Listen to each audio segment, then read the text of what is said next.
안녕하세요. 갈라데 선교수대 조바로 수사입니다.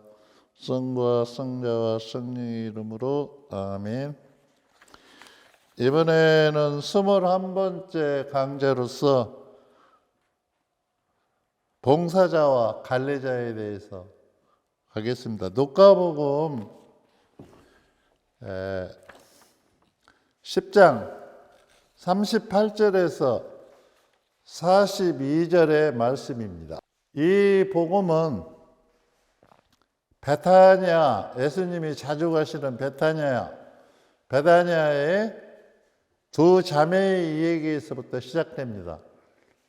예수님 일행이 나자로, 마리아, 마르타 이렇게 그 형제 자매가 사는 집을 자주 방문하셨던 것 같아요. 그래서 어느 날 또 가시다가 그 집에 들리십니다. 그 집에 들리시는데 이제 여기에서 마르타와 마리아의 얘기가 시작됩니다. 성서 내용을 보면은 예수님 일행이 도착하자 성서는 이렇게 기록하고 있습니다. 마르타는 예수님 일행을 보고 얼른 음식 해야겠다 하고 부엌에 들어가서 음식을 장만합니다. 그리고 마리아는 예수님을 따라 마루에 앉아서 예수님 발치에 앉아서 예수님 말씀을 듣고 있습니다. 한참 마르타가 이러다 보니까 바빠 죽겠는데 동생은 예수님하고 예수님 말씀 듣고 그냥 놀고 있는 거예요. 그래서 마르타가 참다 화가 나서 예수님한테 가죠. 성서 내용을 보면 주님 어찌 그렇게 하실 수가 있습니까? 내가 바빠 죽겠는데 제 동생들로 저를 도와주라고 해야지 왜 같이 노닥거리고 있습니까? 이 얘기죠. 예수님께서는 그 말씀을 들으시고 이렇게 얘기하십니다. 마르타야, 너는 너무 분주한 일에 신경을 쓰고 있구나. 마리아는 좋은 몫을 택했으니까 뺏기지 않을 것이다. 이렇게 말씀하시는 거예요. 저는 이 장면에서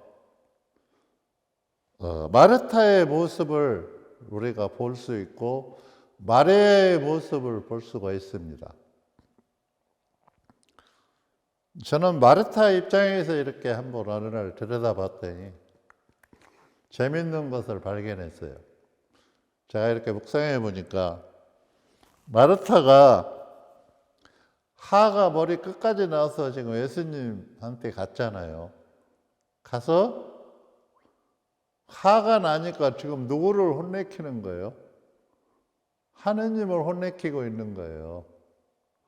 우리가 어떤 신앙을 가지고 어떤 우리가 교회 일을 하면서 내가 한다는 것 때문에 내가 대단한 일을 한다는 것 때문에 우리는 마르타처럼 이런 우를 범할 수가 있다는 거예요. 저는 이 장면을 보면서 마르타가 그냥 갔을까요? 음식 하다가 그런 생각을 해봤어요. 칼을 안 들고 갔으면 다행이다. 예수님한테 가서 그렇게 따질 때 음식하다 칼 들고 갈 수도 있죠. 아니면 다른 뭘 들고 갈 수도 있죠. 뭐 그릇을 들고 갈 수도 있고. 그런데 우스운 거는 칼을 안 들고 갔으면 다행이다. 우리가 어떤 일을 하면 이렇게 자기 중심적이 강할 때는 사리분간을 못 해버리는 거예요. 그러니까 마르타 입장에서는 이런 거죠. 내가 음식을 하고 있으면 예수님은 파 다듬어야 하고 내 동생은 마늘 까야 하고 그렇게 해야 하는데 왜 안 하냐 이거죠. 그게 바로 자기 중심적이죠. 저는 이 장면을 보면서 마르타와 마리아한테 그날 하느님의 은총은 똑같이 내렸습니다. 똑같이 내렸는데 우리가 어디에서 뒤집어지는가를 한번 들여다보자는 거죠. 성당에서 우리가 수도원에서 이렇게 봉사자들 일을 이렇게 하는 거 보면은 막 열심히 합니다. 하면서 마르타처럼 저 인간은 처먹기만 하고 먹기만 하고 뭘 도와주도 안 주고 저 인간은 맨날 말로만 우리는 하면서 봉사를 하면서 입으로 다 뒤집어 엎어버리는 거예요. 그래서 우리가 풍요로운 열매를 못 맺는 겁니다. 그날 마르타가 어떤 사람들은 이렇게 얘기합니다. 마르타는 하느님의 말씀을 들었으니까 큰 은총을 입고 마르타는 세상 일을 하니까 은총이 없다. 저는 그렇게 생각하지 않습니다. 은총은 똑같이 내렸습니다.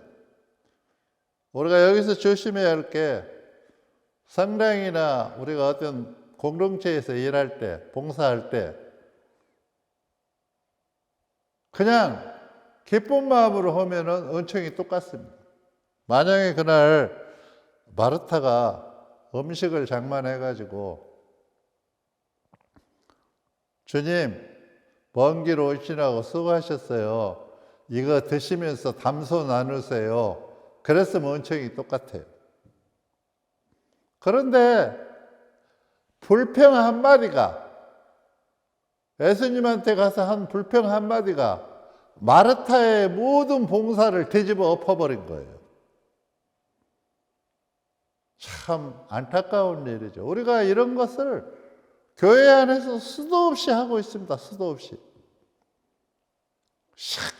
큰 봉사하고 결국은 쭉쟁이만 가지고 가는 그런 결과들이 많습니다.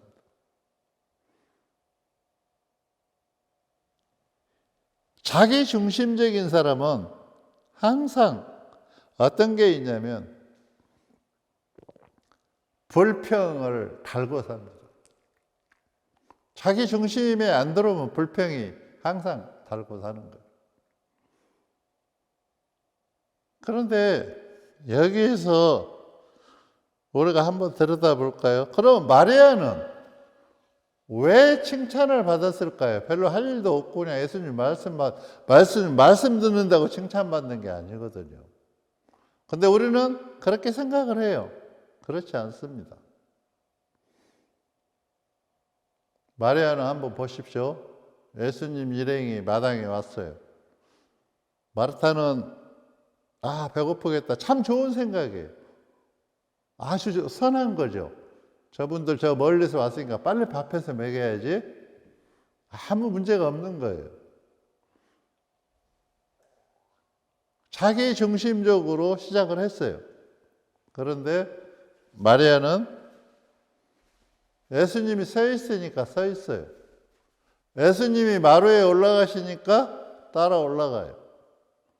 올라가가지고 예수님이 말씀하시니까 듣고 있어요. 결국에 마리아의 행동은 누구 중심이에요? 마리아 중심이 아니라 예수님 중심으로 앉아 있는 거예요.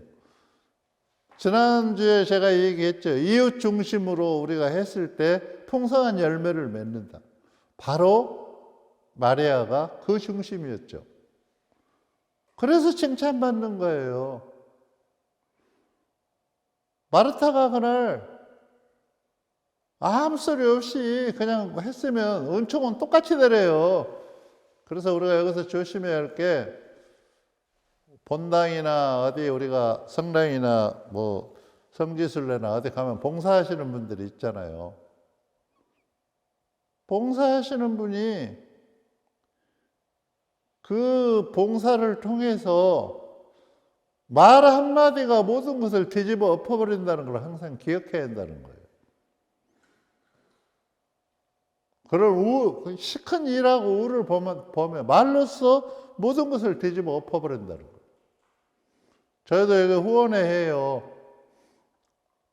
수도원 후원회 회원들 보면 후원회 그 임원들 이렇게 살아가시는 모습을 보면 말은 안 하죠, 제가. 안 하지만 말로 뒤집어 엎는 분이 있어요.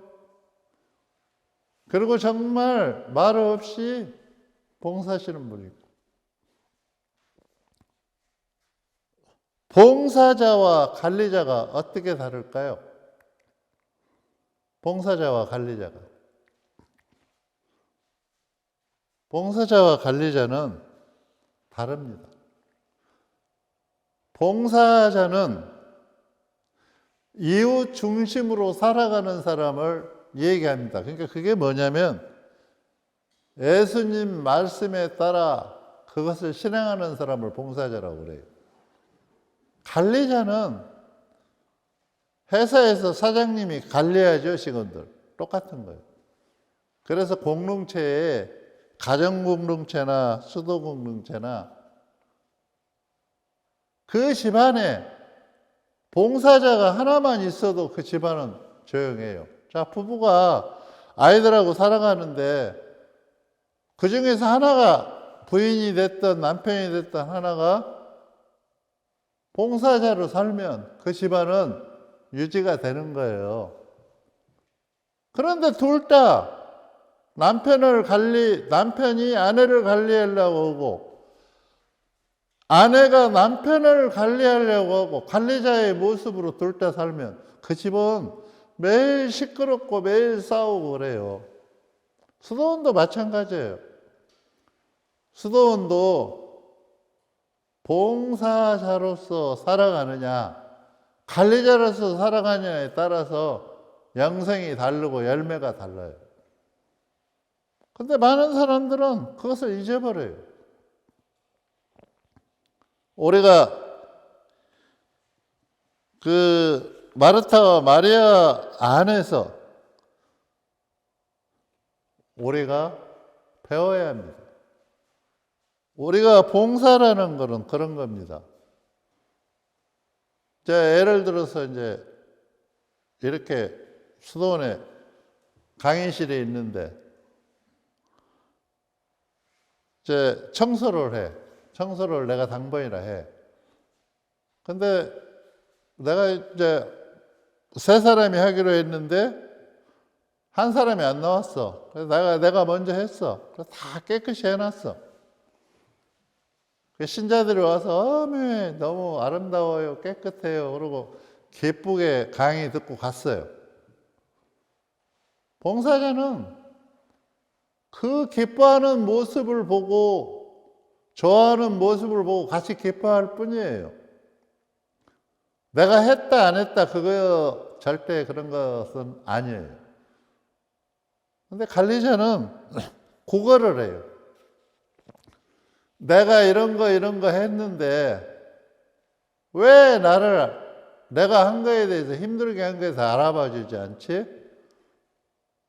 특히 공동체 안에서 봉사하시는 분들이 조심해야 할 게 그거예요. 왜 신부님이 나한테 고맙다고 안 하지?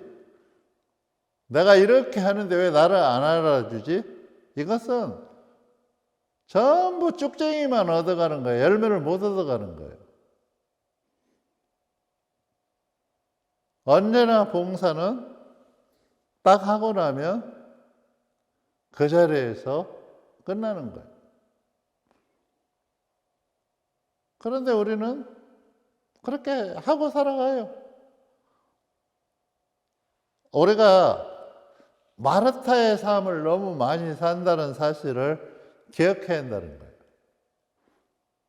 우리가 신앙을 똑같이 살아가도 마리아의 삶을 닮아야 하는데 마르타 삶을 많이 살아요. 왜? 우리 인간이 그렇게 나약하기 때문에 그렇습니다. 저는 수도 생활을 하면서 신자들과 많은 교류를 하면서 마르타의 삶을 살아가는 사람도 수도 없이 보고, 또 작지만 마리아의 삶을 살아가는 사람도 수없이 봅니다. 이왕에 우리가 신앙생활을 하는 거, 뭐가 딱 하나님께서 주어지고 어떤 것들이 나한테 떨어지면 기쁘게 받아들이고 기쁘게 일을 해야 합니다. 저는 수도 생활하면서 한 번도 순명을 거역해 본 적이 없어요. 아무리 험한 데 가라, 내 마음에 안 들어도 가라 하면 거기에 대해서 을을 달지를 않아요. 그냥 받아들이는 거예요.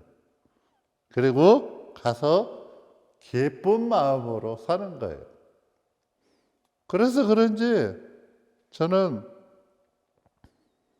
하느님께서 제가 여지껏 손댄 일에 축복을 안 해주신 일이 하나도 없어요.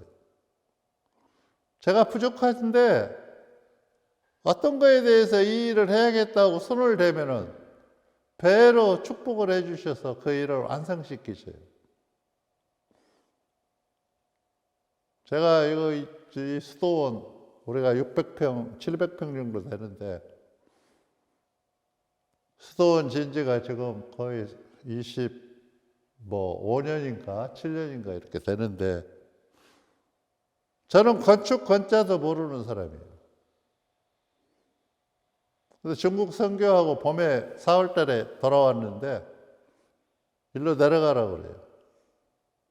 뭐예요? 제가 그러니까 가서 현장 감독하래요. 내가 건축 도면을 볼 줄 알아요. 뭐를 해요? 아무것도 할지 몰라요. 그런데 서울에 제 방에 옷 이런 게 다 있는데 공항에서 바로 일로 내려가라고 해서 서울에 가서 겨울 옷을 봄 옷으로 갈아입지도 못하고 일로 왔어요. 와서 보니까 이 노가대 이게 공사하는데 한 100명씩 일하는데 엉망진창이에요. 애국시민님하고 둘이서 담당을 하고 있는. 애국시민들은 한국말 서툴고 한국 문화 잘 모르니까 모든 것은 제가 주도하고 하는 거예요. 건축 건자도 몰라요. 현장 소장, 이 건축하시는 분들이 내가 도면을 볼지 모르니까 아예 나를 깡그리 무시해버려요. 그러니까 내가 도면을 못 보니까 이게 뭐가 잘못된지를 몰라요. 그래서 다른 건축회사의 현장 소장을 하는 우리 신자 후배한테 가서 내일 일할 것을 도면을 배우는 거예요. 내일 이제 벽돌을 이만큼 쌓는다. 그러면 그 부분을 가서 배우고 도면을 거기서 배우는 거예요. 우리 현장 소장이 놀래버리는 거예요. 왜 놀래냐? 분명히 도면을 볼지 모르는데 하룻밤 자고 나면 내가 도면을 아는 거예요. 하느님께서 지혜를 저한테 얼마나 축복을 주셨는가 보세요. 그리고 또 신자들의 도움을 받아서 건축 전문가가 이거 일을 다 끝내놓고 나오면 다 퇴근하잖아요. 그러면 저녁에 제가 그 사람하고 그 신자하고 같이 쭉 다 보는 거예요. 벽돌 써놨으면 벽돌 이렇게 보면서. 그러면 그 사람은 건축 전문가니까 뭐가 잘못됐는지 알아요. 그러면 이거는 헐고 다시 해야 합니다. 그러면 제가 벽돌 거기에다 분필로 이렇게 X를 쳐놔요. 딱. 나만 아는 표시를 해내는 거죠. 아침에 현장 소장하고 돌면서 내가 그거를 발로 다 밀어버려요. 이거 잘못 썼다고. 왜 현장 소장이 말을 못하는 거예요. 왜? 잘못된 것을 밀으니까.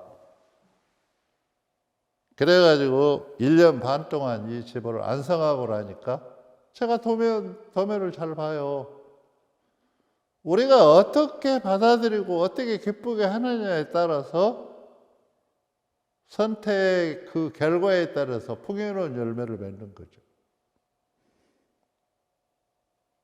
더 신비한 것은 이 집을 그렇게 오랫동안 지면서 못 하나 찔린 사람이 없어요.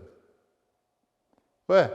그마침 그 일에 열정을 가지고 하면서 부족하니까 뭐를 해요? 새벽에 다른 사람보다 더 1시간 전에 일어나서 기도하는 거죠. 무슨 기도예요? 오늘 또 무사히 공사 마무리 되게 해달라고. 더 놀라운 일은 어떤 거냐? 이 집이 완공될 때 현장 소장 많은 사람들이 신자 아니었어요. 근데 1년 반 동안 집 지어놓고 나서 현장 소장을 비롯해서 다 천주교 신자가 됐다는 거예요. 그게 하느님의 축복이죠. 근데 내가 만약에 공항에서 중국서 그렇게 고생을 하고 왔는데, 그 추운 영하 40도에 선교를 하고 왔는데 또 힘든데 가라고? 어떻게 누가 나한테 그럴 수가 있어? 내가 불평을 하고 그 불평을 통해서 여기로 왔다면 그런 축복이 저한테 주어질까요? 절대 주어질 수 없어요. 저는 제가 체험한 것을 설명하는 거예요. 어떤 일이 주어지면, 특히 하느님 일은 기쁘고 아주 기쁜 마음으로 받아들여서 기쁘게 행하세요. 왜 그러냐면 그것이 나에게 주어진 거라면 그것은 내가 해야 할 일이잖아요. 내가 안 하고 그냥 치워버리는 그런 일이 아니잖아요. 어차피 내가 해야 할 것 같으면 그렇게 해야 한다는 거죠. 그래서 저는 불평하지 않습니다.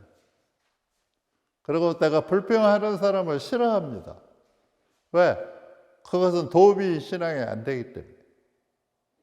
그래서 많은 사람들이 이 불평 때문에 모든 것이 무너지는지를 몰라요. 지금 마르타가 세상에 예수님의 식사를 준비하는 사람이 불평 한마디로서 모든 것이 뒤집어져 버렸다는 것을 기억해야 한다는 거예요. 우리가 복음에서 하느님의 말씀을 우리가 깊이 들여다보면 이런 것들을 우리의 지표로 삼아야 한다는 거예요. 그래서 제가 수도생활을 하면서 어려운 점 많았죠. 딴 생각을 이렇게 하다가도 무슨 일을 하면 축복을 주시니까 그냥 그 문제를 다 해결해 버리니까 또 마음을 추스리고 또 하느님 쪽으로 또 이렇게 방향을 잡고, 중국의 그 어려운 지역에 가서 중국말도 못하고 영어도 못하고 그래도 하느님은 무지랭이를 갖다가 축복을 주셔서 쓰시는 거예요. 제가 경험해 보면 하느님은 순명이라는 것을 좋아하시는 것 같아요. 그러니까 저는 어떠한 일을 시켜도 그 순명을 거부해 본 적이 없어요. 수도원에서 저에게 시키는 일은 개인 일이 아니잖아요. 하느님 공동체에 대한 일이잖아요. 그러니까 그런 부분들을 우리가 들여다보지 않고 살면 우리는 항상 문제를 일으킨다는 거죠. 그리고 또 하나 축복은 많은 사람들이 저를 좋아해요. 그 이유가 뭘까 하고 어릴 때 이렇게 생각해 보면 제가 사람이라는 선물을 너무 좋아해요. 사람을 좋아해요. 그 사람이 잘났던 못났던 신앙이 있든 없든 저는 그런 거를 따지지 않아요. 그냥 인간 자체로서 사랑하는 거예요. 그리고 인간 자체로서 이해하는 거예요. 여기 우리 남평이라는 동네에 못된 사람들 많아요. 건달들도 많고. 그래도 그 건달들 하나도 저한테 말 함부로 하지 않아요. 너무너무 저한테 잘해요. 왜? 내가 그렇게 대해주니까. 다른 사람들은 손가락질하고 쓸모없는 인간이라고 하지만 나는 그렇게 얘기하지 않거든. 너도 언제나 새 사람이 될 수 있고 넌 좋은 사람이야. 우리의 언어가 모든 사람들을 우리가 성숙시키고 변화시키는 거죠. 그래서 오늘 복음에서 우리가 핵심적으로 배울 수 있는 것은 불평과 핑계를 우리가 배워야 한다는 거예요. 언제나 무슨 일을 해서 핑계대고 불평하면 문제가 된다는 거죠. 그래서 죄에 대한 책임을 확실히 져야 한다는 거예요. 우리가 뭐가 잘못됐으면 책임을 질 줄 알아요. 우리가 아담과 하와를 보세요. 과일 따먹었어요. 그거 죄지요. 하지 말라는 거 했어요. 근데 더 큰 죄는 하느님이 묻잖아요. 아담한테. 너 왜 이런 짓을 했느냐 하니까 하느님 제가 사과 그냥 그거 먹으면 하느님 같아진다 해서 먹었어요. 죄송합니다. 했으면 끝나요. 근데 뭐라고 그래요? 핑계를 대는 거예요. 불평을 하고. 아, 나 안 먹으려고 했는데 당신이 짝지어준 여자가 따서 주어서 먹었습니다. 이러잖아요. 하느님의 자비가 하와한테 내리는 거예요. 너는 왜 그런 짓을 했느냐? 그럼 하와가 제가 이렇게 해서 먹었어요. 그리고 아담도 하나 따주었어요. 모든 책임은 저한테 있어요. 그러면 끝날 일을 저는 안 하려고 했는데 뱀이 꼬드기에서 사과를 따먹었습니다. 우리는 아담과 하와가 그런 짓을 했다 해서 선조를 나 같으면 그래 않는다 하면서 우리는 현세의 인생을 신앙을 살아가면서 우리도 똑같은 아담과 하와가 하는 그런 행동들을 우리가 한다는 것입니다. 이제는 그렇게 하지 마십시오. 어떤 것들이 잘못됐으면 그 잘못된 거에 대해서 명확하게 책임을 지십시오. 사랑과 사랑 관계 안에도 뭐가 잘못됐으면 바로 내가 정말 부족해서 그랬습니다 하고 사과 딱 하면 끝날 일이에요. 그런데 내가 한 말 뜻은 그런 것이 아니야 하고 핑계대고 그것을 빙빙 돌리고 또 다른 사람한테 가서 나는 그게 아닌데 저 사람이 그렇게 생각해 해서 불평을 늘어놓고 그렇다면 우리는 똑같은 마르타가 하는 그런 불평과 핑계를 통해서 우리 역시 그렇게 뒤집힐 수 있다는 것을 항상 기억하면서 살아가야 돼요. 순명하십시오. 기쁘게 사십시오. 행복하게 사십시오. 이것이 우리 하나님께서 우리한테 바라는 것입니다. 감사합니다. 성부와 성자와 성령의 이름으로 아멘.